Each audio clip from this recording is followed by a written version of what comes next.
Bago ngayong gabi, lalo pang lumakas ang severe tropical storm Paulo. Nakataas ang signal number 3 sa extreme northern portion ng Aurora, central at southern portions ng Isabela, northern portions ng Quirino, Nueva Vizcaya, Mountain Province, Ifugao at northern portion ng Benguet.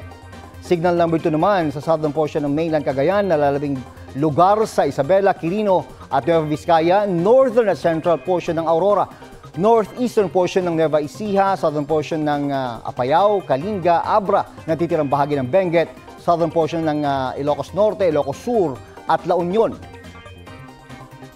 Signal number 1 naman sa rest of mainland Cagayan, kabilang ang Babuyan Islands, rest of Aurora, northern portion ng Quezon, kasamang Purillo Islands, Camarines Norte, northern portion ng Camarines Sur, Catanduanes, rest of Apayao at Ilocos Norte, Pangasinan, natitirang lugar sa Nueva Ecija, northern portion ng Bulacan, Tarlac, northeastern portion ng Pampanga at northern portion ng Zambales.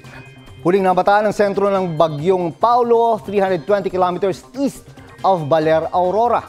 May lakas ng hangin na 95 kilometers per hour at bugsong aabot sa 115 kilometers per hour. Patuloy ang pagkilos ito pakanluran sa bilis na 30 kilometers per hour.